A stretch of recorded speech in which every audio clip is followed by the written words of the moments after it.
আজকে তো সারা দিনে একবার আল্লাহ বলার সুযোগ হয় না।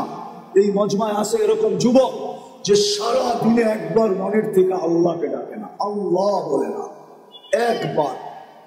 এই মজমায় আছে সারা দিনে 200 বার আল্লাহ আল্লাহ বলে না, সকালে একবার 100, বিকালে 100 আছে এই মজমায়। বেশিরভাগই এই মজমায় আছে এরকম লোক সারা বৎসরে একবার কোরআনটাকে নিয়ে পড়তে তো জানে না কোরআনটাকে নিয়ে একবার একটা চুমা দেয় না, এরকম করে একটা চুমা দেয় না একবার বৎসরে। রাগ হয়ে গেলেন?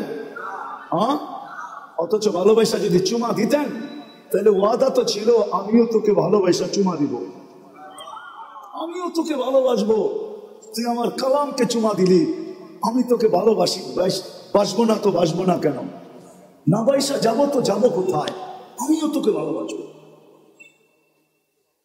ছোট জীবনটাকে বোঝা যেতে হবে। চিরদিন নিজের ইচ্ছায় আসি নাই, নিজের ইচ্ছায় যাব না, চিরদিন এখানে থাকবো না, এটাই আল্লাহর জানা। কোরআন এটাই বলে। ইব্রাহিম ইবনে আদম রহমতুল্লাহের জীবন 2টা শব্দ দিয়ে চেঞ্জ হয়েছে, 2টা শব্দ দিয়ে। রাতের অন্ধকারে ঘুম ভেঙে গেছে কারো পায়ের আওয়াজে, তাও নিচে না ছাদের উপরে হাঁটতেছিল, তার বদ আওয়াজে তার ঘুম ভেঙে গেছে। প্রহরীকে বলছে ডাইকা নিয়ে আসো, এই গভীর রাত্রে আমার ছাদে হাঁটে তো হাঁটে কে? প্রহরী ডাইকা নিয়ে আসছে তো জিজ্ঞাসা করছে এই রাত্রে তুমি ছাদে করো তো করো কি, তোমাকে তো চিনিও না। তো বলছে আমার উঠ হারায় গেছে, খুঁজতে খুঁজতে আপনার ছাদে চলে আসছি। তখন কিন্তু উনি রাজা, বলখের রাজা, ইরাকের একটা এলাকা বলখ, ওই এরিয়ার উনি রাজা ছিলেন। তো বলছে মাথা নষ্ট নাকি, উট খুঁজবে মরুভূমিতে অথবা জঙ্গলে, তুমি রাজপ্রাসাদের ছাদে উট খুঁজতেছ? তো বলছে রাজা মশাই যদি আমি পাগল হই তাহলে আপনিও আমার সাথে।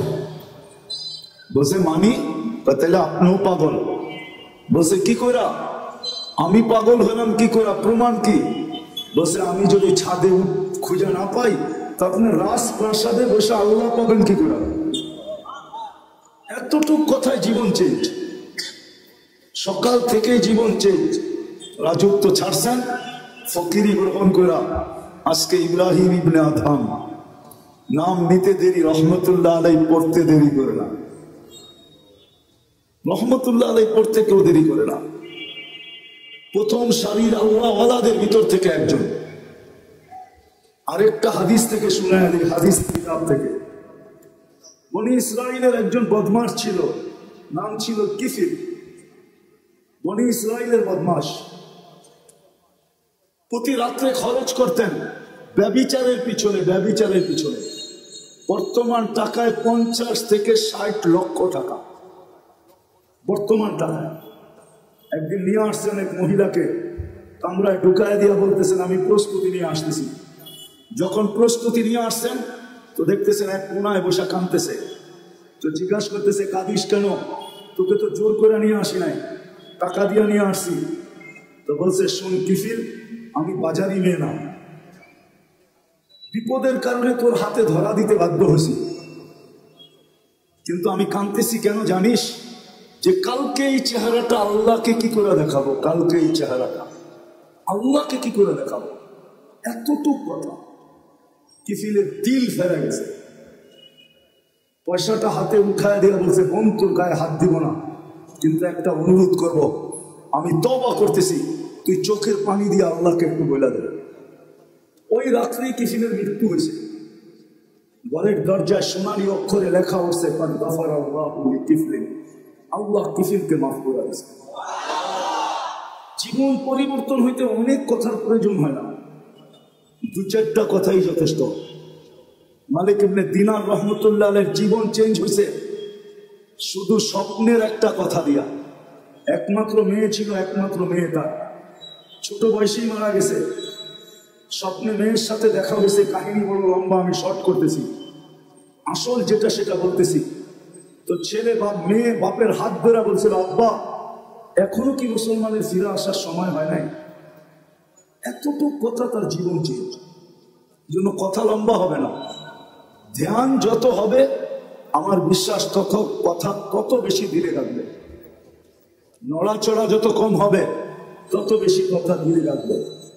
তো যেটা বলতেছিলাম, অস্তিত্ব সব ইচ্ছায় না, আর যাওয়াটাও সব ইচ্ছায় না।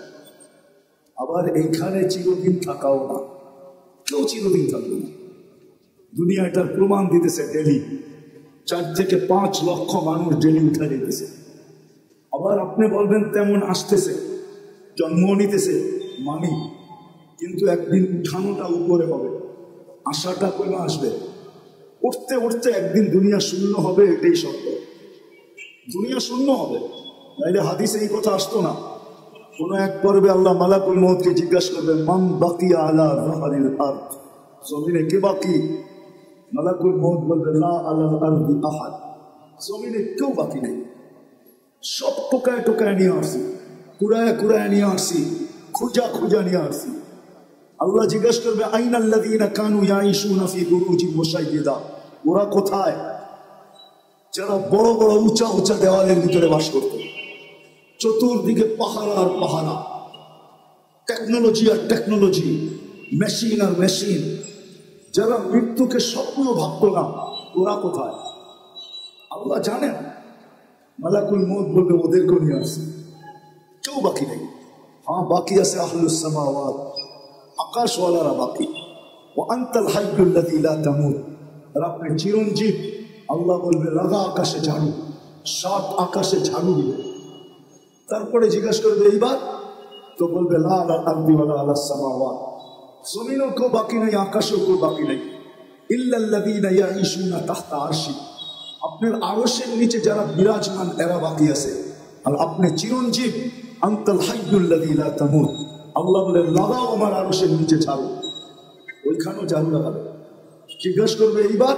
তো বলবে, লা আলাল আরদি ওয়ালা আলাস সামাওয়াতি ওয়ালা তাহতা আরশি, জমিনও না, আকাশও না, আপনার আরশের নিচেও না। ইল্লা ইসনা আশার ওয়া আনতাল হাইয়ুল্লাযী লা তামুত, শুধু 12 জন বাকি, 12 জন। আল্লাহ বলবে, নাম বলো। তো বলবে, আরবাআতু, জিবরিল, মিকাইল, ইসরাফিল, মালাকুল মউত, নাহনু আরবাআ, আমরা 4 জন। ওয়া সামানিয়াতু মিন হামিলাতি আরশি, আপনার আরশ বহনকারী 8 জন, টোটাল 12 জন বাকি। আল্লাহ বলবে, জিবরিল, মিকাইল, ইসরাফিলের মৃত্যু হোক, 3 জন মারা যাবে। এবার জিজ্ঞাসা করবে আল্লাহ, এবার? তো বলবে, 9 জন, 8 জন আপনার আরশ বহনকারী, আর আমি আর আপনি চিরঞ্জীব। আল্লাহ বলবে, ফালিয়ামুত হামিলাতা আরশি, আমার আরশ বহনকারীদেরও মৃত্যু হোক। তারপরে আল্লাহর আগে জিজ্ঞাসা করবে, এইবার বলকে? তো বলবে, আনা ওয়া আনতাল হাইয়ুল্লাযী লা তামুত, আমি এবং আপনি চিরঞ্জীব। আল্লাহ বলবে, ফাতামুত আনতা, এবার তোমার পালা। লিআন্নী কাতাবতুল মাউতা আলা মান তাহতা আরশি, এটাই আমার সিদ্ধান্ত, এটাই সাইনবোর্ডে লেখা আছে। আমার আরশের নিচে যে আছে তাকে মৃত্যুর স্বাদ পান করতে হবে।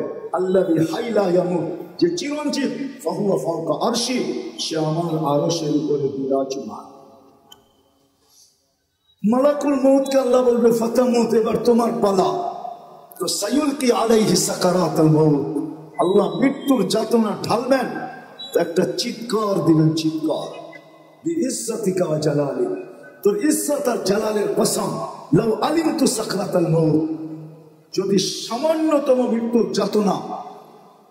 মৃত্যুর যাতনা আমার জানা থাকতো, তো মা কাবাস্তু আবওয়াহাল মুমিনিন, কোন মোমেন মুসলমানকে আমি এত কষ্ট দিয়ে নিয়ে আসতাম না।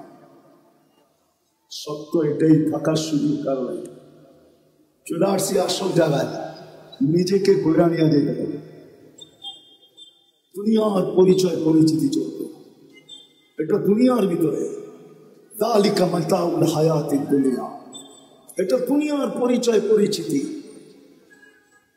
এটা দুনিয়ার পরিচয় পরিচিতি। জাআলনাকুম শুউবান ওয়া কাবাইলা লিতাআরাফু, বিভিন্ন বংশে বিভক্ত, বিভিন্ন পেশায় বিভক্ত, এটা দুনিয়ার পরিচয় পরিচিতি। এই জন্য তো আমি বলি, ইচ্ছা করলে আমি দুনিয়ায় সেলিব্রিটি হতে পারি, তাতে কিছু আসে যায় না। দুনিয়ায় বড় আকর্ষণের পাত্র হতে পারে, তাতে কিছু আসে যায় না। দুনিয়ার আকর্ষণের পাত্র সাময়িক। একটু ভালো মতে বুঝি যুবক, যৌবন যতক্ষণ আসে ততক্ষণ তোমার উপরে চোখ উঠতে পারে, আমি মানি। কেউ তোমার জন্য ওন্না গলায় পেঁচাইতে পারে, এটাও মানি। কেউ তোমার জন্য জান দেওয়ার ধমকি দিতে পারে, এটাও মানি না। যতক্ষণ যৌবন আছে, যৌবন নাই, তোমার দিকে কেউ চক্ষু উঠায়ও তাকাবে না। বরং তুমি যদি তাকাও তাহলে এক গাদা গালি দিবে তোমাকে, এক গাদা গালি, এক বস্তা গালি দিবে তোমাকে। বলবে বুড়া তো হইলো কিন্তু গাছ বাওয়া ছাড়লো না, বলবে বুড়া তো হইলো কিন্তু খাটাসি অভ্যাসে কোনো গেল না। যৌবন যতক্ষণ আছে ততক্ষণ তোমার ভ্যালু আছে। মাল আল্লাহর কাছে, মাল যতক্ষণ আছে ততক্ষণ ভ্যালু আছে। আমরা দেখি বাংলাদেশি তো থাকি, পথ যতদিন থাকে তো ফাইল নিয়ে মানুষকে ঘুরাইতে থাকে, জুতাগুলা ক্ষয় করাইতে থাকে, কিন্তু যেদিন রিটায়ার্ড হলো তার পরের দিনই উনি ফাইল নিয়ে এখন টেবিলে টেবিলে ঘুরতেছে। ভ্যালু শেষ। দুনিয়া ওনাকে দেখে হাসতেছে যে আপনি টেবিলে টেবিলে তো এতদিন সবাইকে ঘুরাইতেন, এখন তো দেখি আপনিই ঘুরেন। কলিকরা এখন ওনাকে দেখে মুস্কি মুস্কি হাসে, আর সবাই বলে তুমি ঘুরতে থাকো ফাইল নিয়ে, বহুতকে ঘুরাইছো, এখন তুমি ঘুরা দেখো ঘুরতে কেমন মজা লাগে। সত্য এটাই। সদিচ্ছায় আসি না, সদিচ্ছায় যাব না, চিরদিন এইখানে থাকবো না। প্রস্তুতি নিয়ে যেতে হবে, এটাই দাবি, আর কিচ্ছু দাবি না। যিনি অস্তিত্ব দিয়েছেন ওনার দাবি এতটুকু, প্রস্তুতি নিয়ে আসো, নিজেকে তৈরি করে নিয়ে আসো, নিজেকে গুছায়া নিয়ে আসো, এটাই ওনার দাবি, আর কিচ্ছু না। ছোট জীবনটার বিনিময় এটাই দাবি। 60-70 বছরের বিনিময়। 60-70 বছরও তো না, এই উম্মতের জন্য তো 60-70 বছরও না। এই উম্মতকে 70 বছর দিয়েও আল্লাহ ভাবছেন যে এটা ভালোবাসার বিপরীতে যায় কিনা। আমি তো এদেরকে ভালোবাসি, 60-70 বছরে যদি প্রশ্ন উঠায়া দেয় যে তাইলে আর ভালোবাসা হইলো তো হইলো কি? 70 বছর জীবন দিলেন, 60 বছর খাটাইলেন, 70 বছর খাটাইলেন, তো ভালোবাসার প্রমাণ হইলো তো হইলো কি? এই জন্য আল্লাহ 2 পর্বে এই উম্মতের জীবনকে কমায়া দিছেন। প্রথম 15 বছর মাফ, পালে হওয়া পর্যন্ত মাফ, রুফিয়াল কালাম সবই হাত্তা ইয়াবলু, বাচ্চা যতক্ষণ পর্যন্ত বালেগ না হয় কলম তার বিরুদ্ধে যায় না। 15 বছর মাফ এই উম্মতের জন্য। রইল আর কতটুকু? এটুকু মনে হয় বেশি খাটা মনে হইতেছে, তা আবার আল্লাহ আবার কমায়া দিছেন। 24 ঘন্টায় যতক্ষণ আমরা ঘুমে থাকি কলম উঠানো থাকে, আমাদের বিরুদ্ধে যায় না, এটাও মাফ। এই ছোট জীবনটা দিছেন ঘুরে যাওয়ার জন্য। এই জন্যই তো যে লেখছে বড় সুন্দর লেখছে, তারপরেও যদি করতে না পারলো তাহলে ওর চেয়ে বড় হতবাধা কেউ নাই, ওর চেয়ে বড় কপাল পড়া কেউ নাই, ওর চেয়ে বড় হতবাধা কেউ নাই, ওর চেয়ে বড় কপাল পড়া কেউ নাই। কোরআনও এটাই বলে, কুতিলাল ইনসানু মা আকফারা, মানুষ তোকে অকৃতজ্ঞতা ডুবাইয়া দিল, তুই অকৃতজ্ঞ হলি তো হলি কি করে? তোর থেকে বেশি তো চাই না আমি। 60 বছর দিলেও তো 2 পর্বে লম্বা একটা সময় কনসিডার করছি, মাফ করে দিছি। সময়টা তোর বিরুদ্ধে যাবে না, ছোট্ট একটু সময় তোর কাছে থেকে যাবে, এটাও কাজে লাগাইলি না। হায় মানুষ, তোর চেয়ে বড় অকৃতজ্ঞ তো কেউ নাই। কোরআন বলে কুতিলাল ইনসানু মা আকফারা, ও মানুষ তোর চেয়ে বড় অকৃতজ্ঞ তো কেউ নাই, তো কেউ নাই। কোরআন আবারও চিৎকার দেয়, মা গররাকা বিরাব্বিকাল কারীম, যে আল্লাহ দয়ার ভান্ডারের দরজা পুরাটা খুলে দিল, এই উম্মতের উপরে ভান্ডারটা পুরা ঢাইলা দিল, ওই আল্লাহর থেকে তুই দূরে সরলি তো সরলি কি করে? বিমুখ হলি তো হলি কি করে? এই জন্যই তো এক হাদিসে পাওয়া যায়, যুবক যৌবনে থাইকা, পুরুষ পুরুষত্বে থাইকা, নারী নারীত্বে থাইকা, পদালা পদে থাইকা, আধিপত্যওয়ালা আধিপত্যে থাইকা, সম্পত্তিওয়ালা সম্পত্তি পাওয়ার পরে, মেলওয়ালা মেল পাওয়ার পরে, ফ্যাক্টরিওয়ালা ফ্যাক্টরি পাওয়ার পরে, হাটওয়ালা হাট পাওয়ার পরে, বাজারওয়ালা বাজার পাওয়ার পরে, রোডওয়ালা রোড পাওয়ার পরে, ঘাটওয়ালা ঘাট পাওয়ার পরে, প্রত্যেক ব্যক্তি পাওয়ার পরে যখন আল্লাহর থেকে ভুলা যায়, আল্লাহর থেকে দূরে সরে, তো আল্লাহ জিজ্ঞাসা করে কাছের থেকে আয়সা, হাল ওয়াজাদতা আজওয়াদা মিন্নি, আমার চেয়ে বড় দাতার সন্ধান কি তোর কাছে আছে? বলেন আছে নাকি? কর্ম ছাড়া বেতন কে দিবে? আছে কেউ দেওয়া? কোন কোম্পানির মালিক আছে যে কর্ম লাগবে না, মাসের শেষে বেতন নিয়ে যাইস? দুনিয়ার তুই তো রীতি তো উল্টা, যতটুকু খাটায় অতটুকু তো দেয় না, ঠিক না? যত কম দিয়া পারে, ঠিক না? খাটাবে 12 ঘন্টা, বেতন দিবে 6 ঘন্টার, ঠিক না?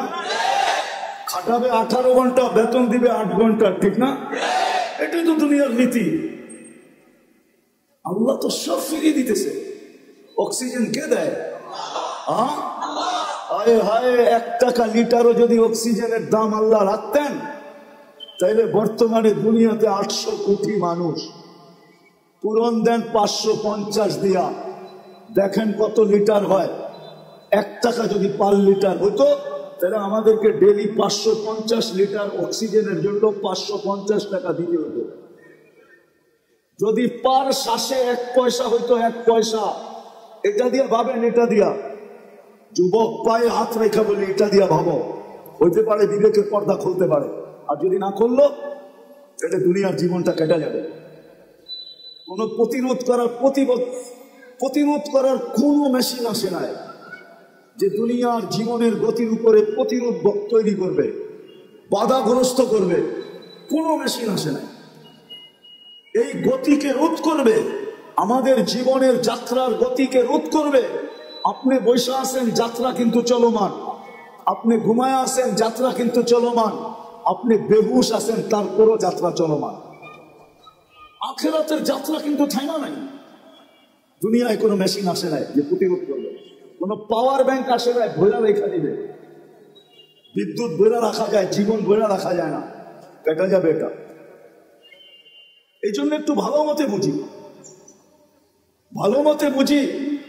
শ্বাসের উপরে যদি বিল ধরতেন, তাইলে 1 পয়সা, 1 শ্বাস 1 পয়সা, তাইলে ডেলি 1600 টাকা বিল দিতে হতো। 1600 টাকা। বিশ্বাস হয় না? 1,60,000 পয়সায় 1600 টাকা হয়। 1,60,000 বা শ্বাস প্রশ্বাস নেই। যদি পার ডায়ালিসিসে 100 টাকা হইতো, পার ডায়ালিসিস, একবার ডায়ালিসিস করতে কয় টাকা লাগে চেয়ারম্যান সাহেব? কত? আরে আমি 4 থেকে 4,500 টাকা লাগে। 3,000 ভালো জায়গায় করাইলে 4,500 টাকা। আর যদি আরেকটা আছে গণস্বাস্থ্যতে করাইলে 1200-1300 টাকা লাগে। আচ্ছা 1000 টাকা ধরলাম। আল্লাহ যদি পার ডায়ালিসিসে 100 টাকা নিতেন, 100, তো ডেলি 3600 টাকা ডায়ালিসিসে দিতে হতো।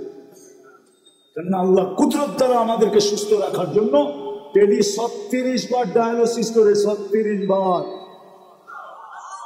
একটা প্রযুক্তি বলতেছি, একটা প্রযুক্তি। এই ময়দান যথেষ্ট হতো না যদি একটা প্রযুক্তি লাগানো হতো। একটা প্রযুক্তি যেটা আমাদের শরীরের ভিতরে চলমান। আমাদের শরীরের ভিতরে ডেঙ্গু জ্বর এত বিপজ্জনক কেন? এটা তো জ্বরই, জ্বর তো চিরাচরিত ছিল, এটা এত বিপজ্জনক কেন? কি কারণে জানেন? আরে বলতে পারবেন? কেননা আমাদের একটা রক্তের ব্লাড সেল আছে, এটা হলো হোয়াইট ব্লাড সেল।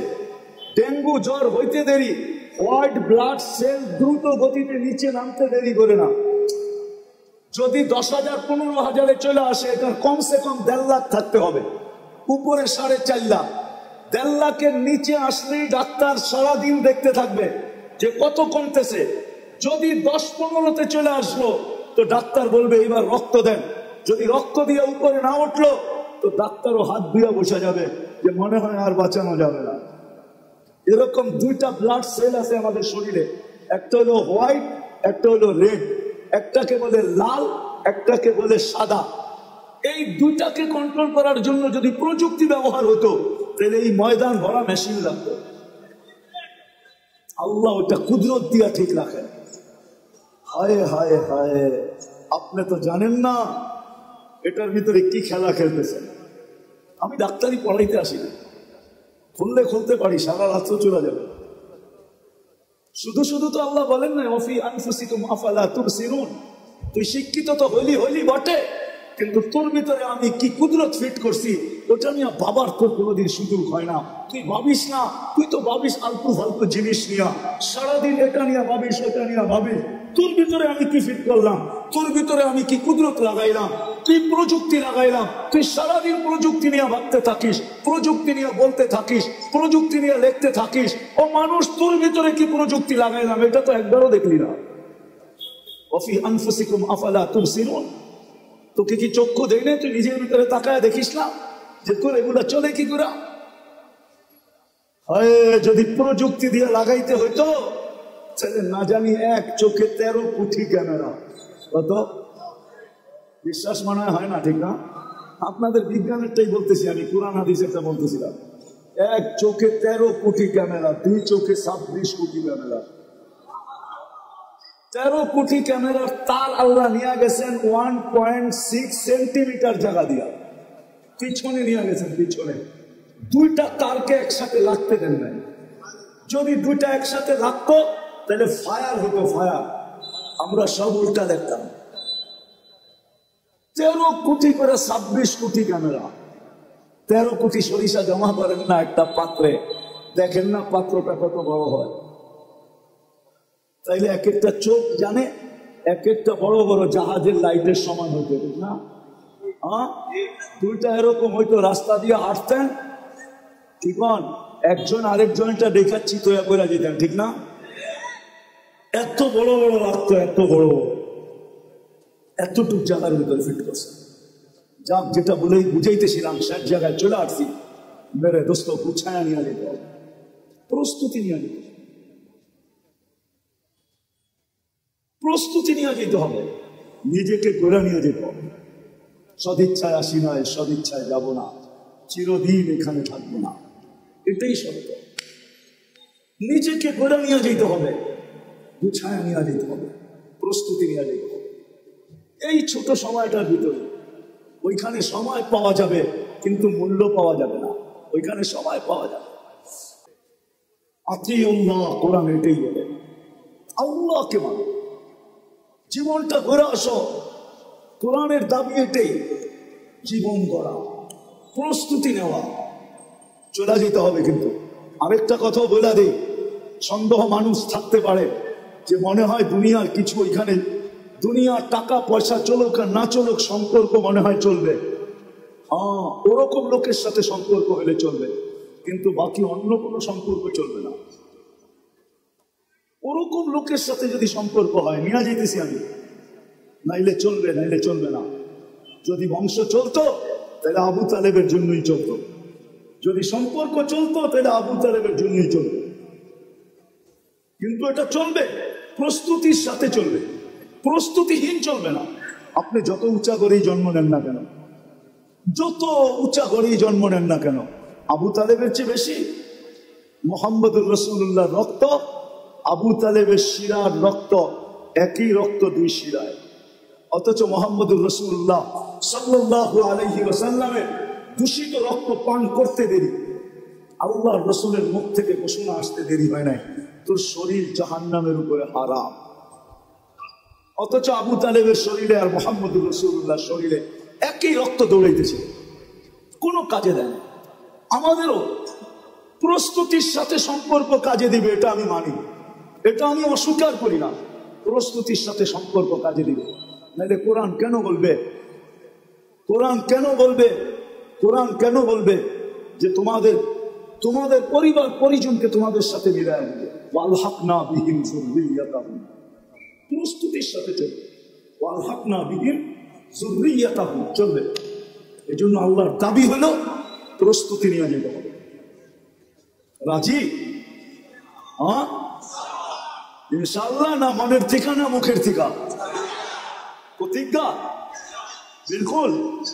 দেখি কে কে প্রস্তুতি নিতে রাজি। আল্লাহ কবুল করুক নামা।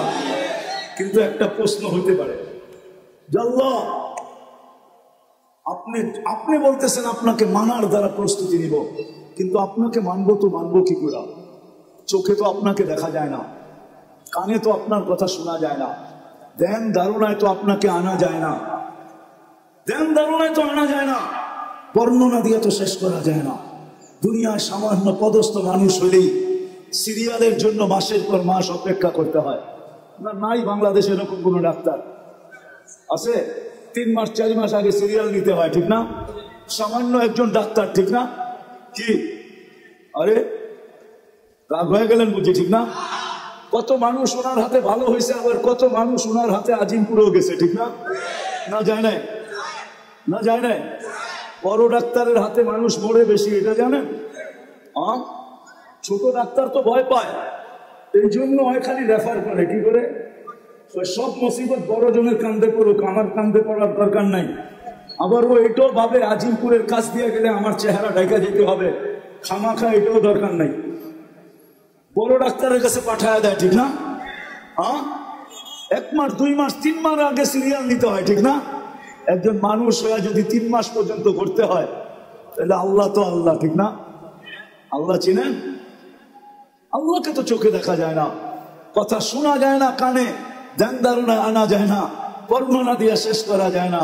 আল্লাহ তো আল্লাহ না, আল্লাহ তো রহমান, আল্লাহ তো রহিম, আল্লাহ তো মালিক, আল্লাহ তো কুদ্দুস, আল্লাহ তো সালাম, আল্লাহ তো মুমিন, আল্লাহ তো মুহাইমিন, আল্লাহ তো আজিজ, আল্লাহ তো জব্বার, আল্লাহ তো মুতাকাব্বিরুল খালিকুল বারিকুল মুসাব্বিরুল গফফারুল কহ্হারুল ওয়াহাবুর রাসাকুল ফাত্তাহুল আলিমুল কাবিদুল বাসিতুল খাফিদুর রাফিউল মুইজ্জুল মুদিল্লুস সামিউল বাসিরুল হাকামুল আদলুল লতীফুল খবীরুল হালিমুল আযীমুল গফুরুশ শাকুরুল আলিয়ুল কবীরুল হাফিজুল মুকিতুল হাসিবুল জলিলুল করিমুল রকিবুল মুজিবুল ওয়াসি আল হাকিমুল ওয়াদুদুল মজিদুল বাঈফুশ শাহীদুল আকুল ওয়াকিলুল কবিয়ুল মতিনুল ওয়ালিদুল হামিদুল মুসি আল মুবদি আল মুঈদ আল মুহয়ি আল মুমীত আল হাইয়্যু আল কাইয়্যুম আল ওয়াজিদ আল মাজিদ আল ওয়াহিদ আল আহাদ আল সামাদ আল কাদির আল মুক্তাদির আল মুকদ্দম আল মুআখ্খার আল আউয়াল ওয়াল আখির আল যাহির ওয়াল বাতিন আল ওয়ালি আল মুতাওয়ালি আল বাররু আল তাওয়াব আল মুনতাকিম আল আফু আল রাউফ মালিক আল মুলক আল জালালি ওয়াল ইকরাম আল মুকসিত ওয়াল জামি ওয়াল গনি ওয়াল মুগনি আল মানি আল দার আল নাফি আল নূর আল হাদি আল বদি ওয়াল বাকি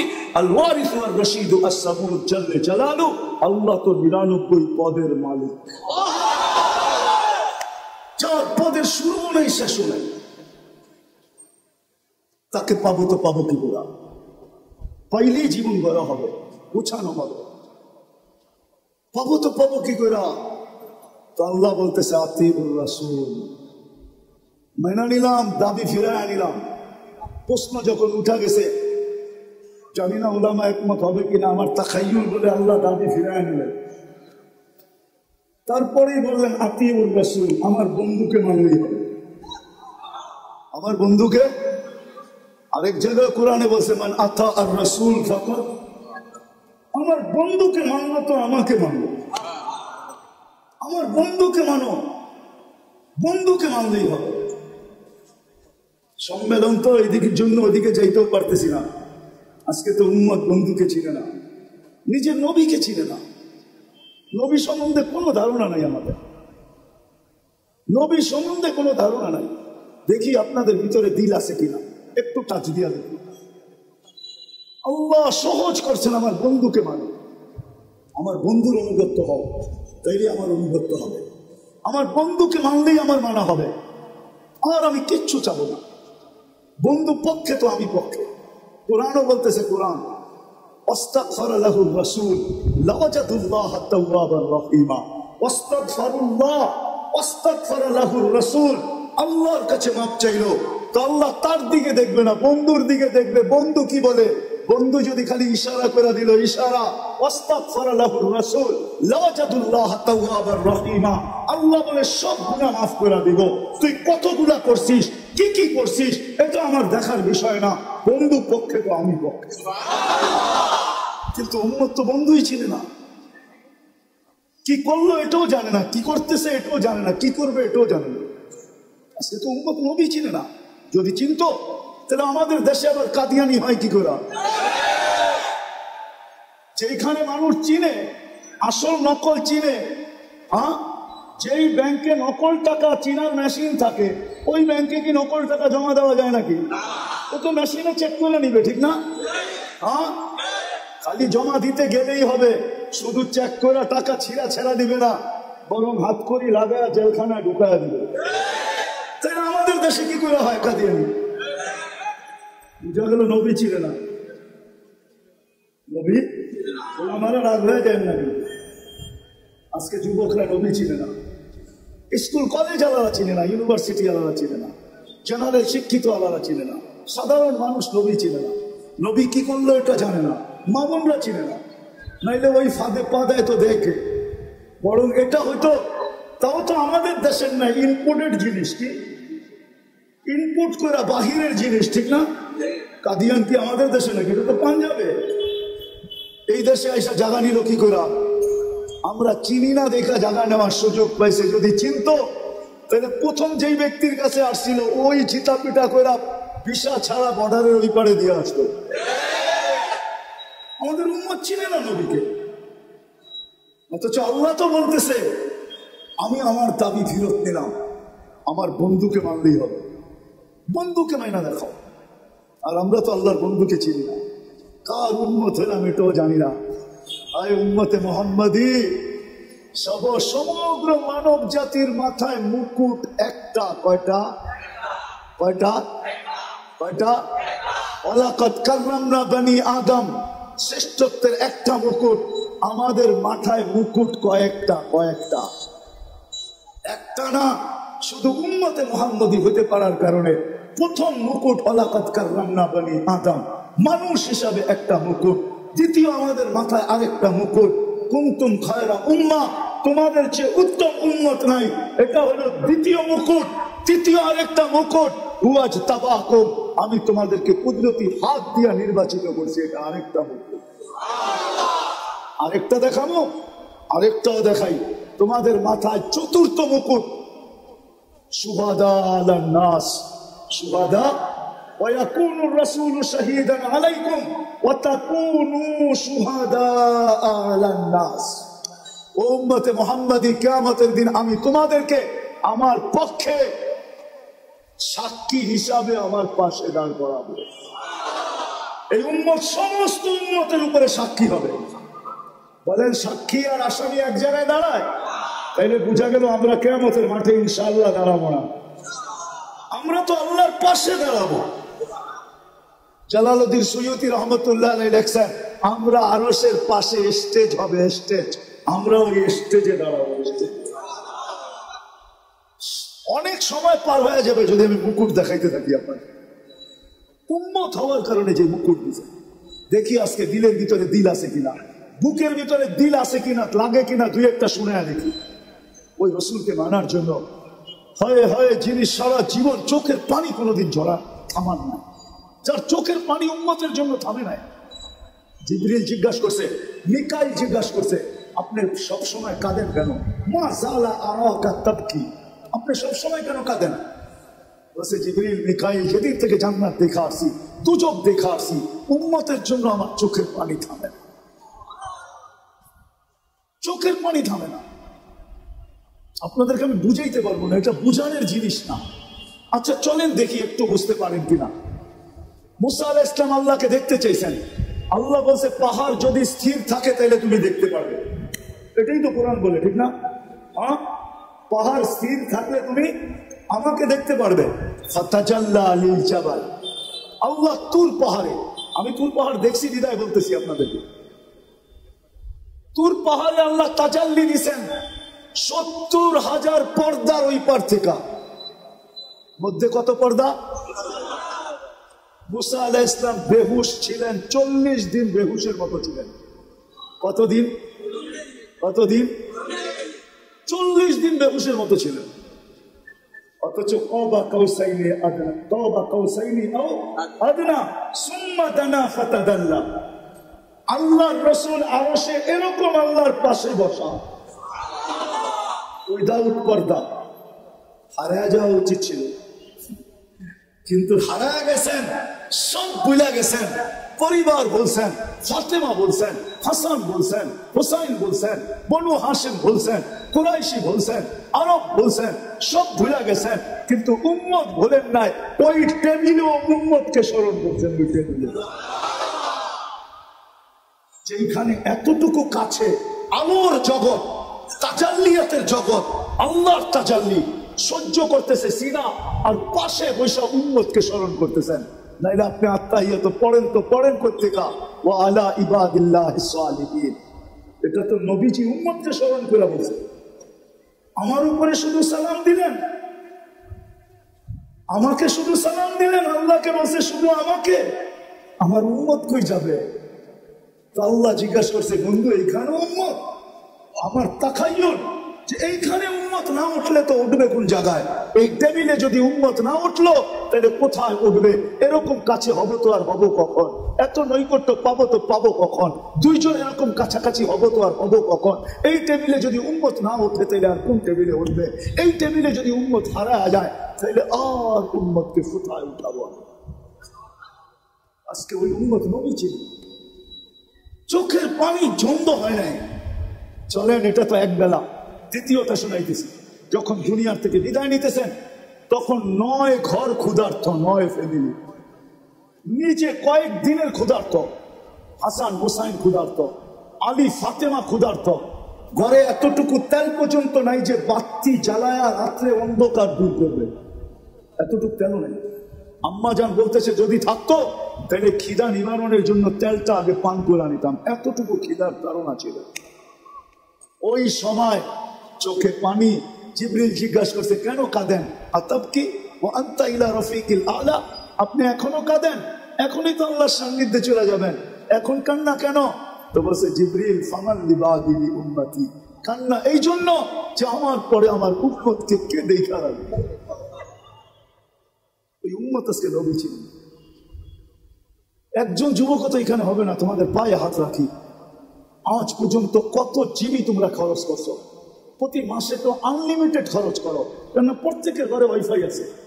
আজ পর্যন্ত কোনদিন নবীর শান, যে আমাদের নবী কে, ওনার পরিচয় কোনদিন গুগলে সার্চ দিয়ে দেখছো? যে একটু দেখি, একটু দেখি। ওনার পক্ষে না হইলে তো কিয়ামতের দিন পার হওয়া যাবে না। আল্লাহ পক্ষে হবে না, রব্বে কাবার কসম, মুহাম্মদুর রাসূলুল্লাহ যদি পক্ষে না হলো দুনিয়ার কেউ তার কোনো আমল দিয়া পার হতে পারবে না। না আমল দিয়া, না আল্লাহ পার করবে। মুহাম্মদুর রাসূলুল্লাহ পক্ষে হতে হবে, পক্ষে। আরে যতক্ষণ পর্যন্ত পক্ষে না যাবে ততক্ষণ পর্যন্ত তো আল্লাহ হিসাব কিতাবও শুরু করবে না। ১৬ লক্ষ নবী চিৎকার দিতে থাকবে নাফসি নাফসি বইলা। 312 জন রসুল, 3 জন কিতাবদারি রসুল, 4 জন উলুল আজমে মিনার রসুল, সব চিৎকার দিবে। আল্লাহ হিসাব কিতাব শুরু করেন, আল্লাহ টাকাও দেখবেন না যতক্ষণ পর্যন্ত বন্ধু সেজদায় না পড়বে। যখন আল্লাহ রসুল সেজদায় পড়বে, পড়তে দেরি, আল্লাহ বলতে দেরি করবেন না, ইরফা রাসাব। আমার তাখাইয়ুল, কথা বলার ভঙ্গিতে আমার হাসান কোথায়, আমার হুসাইন কোথায়? অথবা হাসান সম্বন্ধে আপনারা জানেন না, হাসানকে হুসাইনকে আপনারা জানেন না, নাতি জানেন, নাতি।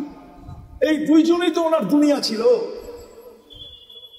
দুজাহানের বাদশাহ, যিনি 2 নাতিকে পিঠে নিয়ে ঘরের ভিতরে ঘোরা হইয়া চক্কর কাটতেন, চক্কর। আর নিচের থেকে বলতেন নানা যান ঘোরা কেমন? তো বলতো বড় উত্তম। তো আবার বলতেন যারা সোয়ার হইছে এরও বড় উত্তম। এই খেলা যিনি খেলতেন, ওই নাতির কথা জিজ্ঞাসা করবেন না, জিজ্ঞাসা করবে আমার উন্নত কোথায়। রাগ হয়ে যায় না, পায়ে হাত রাখি, আমার সমাজ রাগ হয়ে যেতে পারে। একটা ইউনিয়ন পরিষদের চেয়ার পাওয়ার জন্য আমার দেশের মানুষ মরতে রাজি, মারতে রাজি। কত জান এই পর্যন্ত গেল, আর না জানি যতদিন বাংলাদেশ থাকবে আর কত জান যাবে। শুধু ইউনিয়ন পরিষদের একটা চেয়ার, ঠিক না? অনেক সময় তো দেখা যায় অনেক ইউনিয়ন পরিষদের চেয়ারটা ভাঙাও থাকে, ওরকম একটা চেয়ারের জন্য কিয়ামতের দিন আপনার নবীকে, রসুলকে, মুহাম্মদুর রাসূলুল্লাহকে আল্লাহ মাকামে মাহমুদ দিবে, মাকামে মাহমুদ। ফাতাহাজ্জাত বিহি নাফিলাতান লাক আসা আইয়াব আসাকা রাব্বুকা মাকামান মাহমুদা। মাকামে মাহমুদ দিবেন, নিয়ে যাওয়া হবে, উনি বসবেন না ওই চেয়ারে। যেই চেয়ার আল্লাহ কুদরত দিয়া বানাইছেন, একটা 2টা চেয়ার আল্লাহ বানাইছেন কুদরত দিয়া, একটা নিচের যেটার নাম কুরসি, আরেকটা বানাইছেন বন্ধুর জন্য যেটার নাম মাকামে মাহমুদ। বসবেন না, হাত রেখা দাঁড়ায় থাকবেন। আল্লাহ বলবে বন্ধু বসেন, তা বসবো না কেন? উম্মতকে প্রতিশ্রুতি দিয়ে আসছি, হাউজে কাউসারে সাক্ষাৎ হবে, উম্মতকে নিজের হাতে পান করাবো। আমি বৈশা গেলে পিপাসিত উম্মতকে কে পানি পান করাবে? বিদায় আমি বসবো না, আমি তো হাউজে কাউসারে ছুটে যাব। আল্লাহ বলে তারপরে বসেন, বলে তারপরেও বসবো না। বলে কেন? বলে আমি মিজানের কাছে ছুটে যাব। আপনি প্রতিশ্রুতি দিয়েছেন আমাকে, সালতু তা শাফি তুষাফা, আপনি প্রতিশ্রুতি দিয়েছেন আমাকে সাউফা ইউতিকা রাব্বুকা ফাতারদা, আপনি প্রতিশ্রুতি দিয়েছেন লা ইউখজিকা ফি উম্মাতিক, আমি মিজানের কাছে দাঁড়াবো, পাল্লা যদি সামনে না ঝুঁকে তাহলে প্রতিশ্রুতিকে কাজে লাগানোর জন্য ওইখানেই হাত উঠায় চাইতে শুরু করবো। আল্লাহ পাল্লা তো সামনে ঝুঁকে না, ঝুঁকায় দেন না, ওইখানেই সুপারিশ করতে শুরু করব, ওইখানে দাঁড়াই চিৎকার দিব আমি রাজি হব না, না না না, পাল্লা কিন্তু ঝুঁকে না। ওইখানে থেকেই বলবো আমি লজ্জিত হয়ে যাব, উম্মতের পাল্লা সামনে ঝুঁকে না। আল্লাহ বলে তারপরে বসেন, তারপরে বসবো না। বলছে কেন? মিজান পুলসিরাতের এখানে ছুটা যাব, উম্মত যদি পার না হইতে পারে, জীবনে যদি একবার আমার উপরে দুরুদ পড়া থাকে আর ইমানের সাথে আইসা থাকে, তো আমি দুরুদের গাট্টি দিয়ে পার করায় দিব। বলছে তারপর 3 জায়গায় আমি দৌড়াইতে থাকবো, হাউজে কাউসার, মিজান, পুলসিরাত, হাউজে কাউসার, মিজান, পুলসিরাত। এই জন্য ইবনে আব্বাস থেকে রওয়ায়াত পাওয়া যায় কিয়ামতের দিন আপনাকে কোথায় পাবো? বলছে 3 জায়গার যে কোনো এক জায়গায় পাবে, মিজানে, পুলসিরাতে, হাউজে কাউসারে। আমি 3 জায়গায় ছুটতে থাকবো। যেই নবী কিয়ামতের দিন আমাদের জন্য ছুটবে, আজকে উম্মত ওই নবী চিনে না। শব্দটা বললে দিলে লেগে যাবে, লানত আমাদের জিন্দেগির উপরে। আজকেও বাইচা আছি ওই নবীর কারণে, নাইলে বহু তাকে ধ্বংস করে দিত। আমার জাতির, মুসলমান জাতি 99% বিজাতির এশকে দেওয়ানা, বিজাতির এশকে ভালোবাসায় দেওয়ানা। যুবক 1 সপ্তাহ পর্যন্ত চুলের স্টাইল দেখতে থাকে অনলাইনে, 1 সপ্তাহ। ঈদের সময় টানা 1 সপ্তাহ দেখতে থাকে শুধু চুলের স্টাইল, তারপরে দেয় স্ক্রিনশট নিয়ে, তারপরে যায় সেলুনে, আমাকে এই স্টাইলে কাটা দেয়। আজ পর্যন্ত এখানে এক যুবক পায়ে হাত রাখি, তোমাদের একজন নাই যে নবীর স্টাইলে একবার চুল কাটছে, একবার না। আমরা কাটছি, সেলুনে যা বলছে ছোট করে কাটা দিও, নাহলে বড় করে। আজ পর্যন্ত বলি নাই নবীর স্টাইলে কাটা দাও, বা মনে মনেও ভাবি নাই আজকে চুলটা নবীর স্টাইলে কাটবো। কোরআন বলছে মুতাসসিরিন, ছোট করে কাটো, আমি নবীর স্টাইলে কাটা নিব ছোট করে, নিয়ে তো মনে মনে করি নাই। অথচ যদি করতাম, যুবক কিয়ামতের দিন হাত পাতা শুরু হতো। যদি দেখা হতো, হবে নিঃসন্দেহে তুমি হাত পাততে পারতে যে আমি জীবনে কিচ্ছু করতে পারি না, একবার আপনার স্টাইলে আমি চুল কাটছি, আমাকে কি দিবেন? দেন না। হতে পারে রব্বে কাবার কসম, একবারের চুল কাটায় ওই কিনারাহীন দয়ার সমুদ্রের ভিতরে কোনো কিনারা নাই। ওটা কিনারা যদি থাকতো তাহলে কোরআন রউফুর রহিম বলতো না। ওলামা একমত, রউফুর হারিসুম বিল মুমিনিনা, এটা নবীজির সিফত, আল্লাহর সিফত। আল্লাহ বন্ধুকে নিজের সিফত দিয়েছেন, কিনারাহীন দয়ার সমুদ্র। হতে পারতো তোমাকে একবার চুল কাটায় তোমাকে জান্নাতে নিয়ে দিত, আমার হাত পাতা শুরু হতো। আমি তো সারা বাংলাদেশে চিৎকার দেই, আজ পর্যন্ত তো একটা মেসেজ পাইলাম না যে কোনো মা বোন জীবনের প্রথম সাজ যেটা হয় আর কি, সাজ, বাসর ঘরের সাজ। আজ পর্যন্ত আমার এই লাল সবুজের পরিধির ভিতর থেকে আজকে 3-4 বছর চিল্লাইতেছি, কোথাও থেকে একটা মেসেজ পাই না যে কোনো মা বোন এই মেসেজ পাঠাইছে যে আমার বাসর ঘরের সাজটা ফাতেমার মতো ছিল। সে যায় পাল্লারে বলছে, বা বান্ধবীদেরকে বলছে, বা প্রতিবেশীদেরকে বলছে, বা বাড়ির মানুষকে বলছে আমাকে সাজাও, কোনো আজকে আপত্তি নাই, কিন্তু আজকের সাজটা যেন আমার ফাতেমার মতো হয়। ফাতেমা তো বাসর ঘরে সাজছে, কেননা কিয়ামতের দিন ফাতেমার হাতে ঝান্ডা থাকবে মহিলাদের, এদের ঝান্ডার নিচে হয়ে জান্নাতে যেতে পারবে। আমি একদিন সাইজা তার পাশে দাঁড়াইতে চাই। যদি জিজ্ঞাসা করে তুই আসলি কেন, তখন যেন হাসি দিয়া বলতে পারি কিছু তো নাই বটে, কিন্তু বিয়ের বাসর রাতের শ্বাসটা আপনার মতো ছিল, এই জন্য চলে আসছে। আজ পর্যন্ত পেলাম না। যা হোক, কথা লম্বা হয়ে যেতেছে। আল্লাহ রসুলকে মানলেই চলবে, কিন্তু এখানেও একটা প্রশ্ন আছে। আমাদের নবীজিকে তো আল্লাহ 63 বছর বয়স দিয়েছেন, 2-4 হাজার বছর বয়স দিতেন, তাইলেও তো মনটাকে বুঝাইতে পারতাম, ঠিক না? 2-4 হাজার বছর বয়স দিতেন, মাত্র বয়স দিয়েছেন 63 বছর। বন্ধুকে তো নিজের কাছে সফর করায় নিয়ে গেছেন, একবারে পাশে বসায় দিয়েছেন। দুনিয়ায় তো তবুকের আগে সফর করার নাই। সারা দুনিয়াটা একটু ঘুরাইলেও তো আমরা বলতে পারতাম যে আমাদের বাংলাদেশও নবীজির পা পড়ছে, ঠিক না? সারা দুনিয়াটা তো ঘুরাইলেন না, 63 বছর বয়সে বন্ধুকে উঠায় নিয়ে গেলেন। এখন মানবো তো মানবো কাকে? কোরআন আমাদেরকে দিক দেখায়, ওয়া উলুল আমরি মিনকুম ওয়া আওরাসনাল কিতাবাল্লাযীনা ইসতাফাইনা মিন ইবাদিনা। কিয়ামতের সকাল পর্যন্ত আল্লাহ বন্ধুর উত্তরসূরি রাখবেন, আল্লাহর উত্তরসূরি রাখবেন। যাদেরকে আল্লাহ নির্বাচিত করে উত্তরসূরি বানাইছেন তাদেরকে কিয়ামতের সকাল পর্যন্ত রাখবেন। নবীজির উত্তরসূরি কিয়ামতের সকাল পর্যন্ত থাকবে। যারা হক্কানি ওলামা এবং আল্লাহ ওয়ালা, এরা হলেন নবীর উত্তরসূরি, এরা কিয়ামতের সকাল পর্যন্ত থাকবে। হুকুম আসছে এদের কাছে আমাদের জীবনী আদর্শ সুরক্ষিত থাকবে।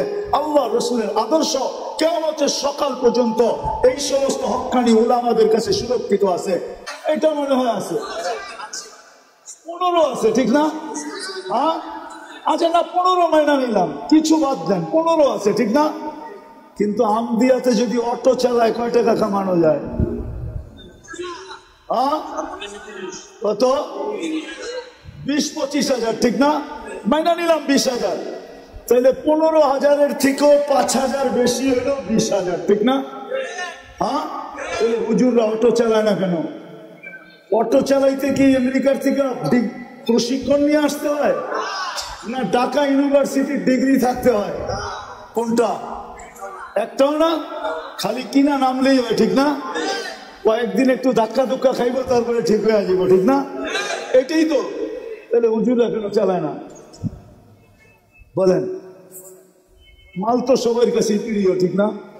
হ্যাঁ হ্যাঁ, উনি কেন 15,000-এ বসে আছে, উনি কেন 10,000-এ বসে আছে, উনি কেন 7,000-এ বসে আছে, উনি কেন 8,000-এ বসে আছে? কেন? আমাকে যুক্তি দিয়া বুঝান। আমার কাছে দলিল লাগবে না, যুক্তি দিলেই হবে। বুঝান কেন? ওনার কি সংসার নাই? ওনার কি বিবি বাল বাচ্চা নাই? বরং আমাদের চেয়ে ওনাদের বাচ্চা কাচ্চা বেশি, ঠিক না? আমরা তো কই 2টা হইলেই কি, আমরা তো কই 2-এর বেশি নিয়েন না, মায়ের স্বাস্থ্য ভাঙেন না, ঠিক না? ওনারা তো আল্লাহ যত দেয় দেখ, ঠিক না? হ্যাঁ, কারো 7টা 8টা ডজনও আছে, ঠিক না? কি কন? হ্যাঁ, তারপরও 7,000 8,000-এ পরে আছে কেন? মাথা নষ্ট? হ্যাঁ, তাহলে তো ওনার পিছিয়ে নামাজও হবে না, পাবনা নিয়ে যেতে হবে। কেন? দায়িত্ব কাদের জন্য পড়ে আছে? দায়িত্ব কাদের? কাদের দায়িত্ব? দিলের ভিতরে ওই ব্যথা, ওই ভয় যে যদি ছেড়ে চলে গেলাম, উম্মতকে দেখলাম না, তাইলে কালকে কিয়ামতের চেহারা কিভাবে দেখাবো? দায়িত্ব কাদের?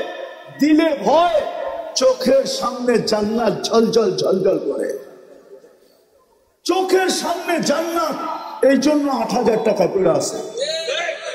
তো যেটা বুঝাইতেছিলাম, জীবনটা নিজ ইচ্ছায় আছি না, নিজ ইচ্ছায় যাব না, চিরদিন থাকবো না, এই জীবনটা গড়া যেতে হবে।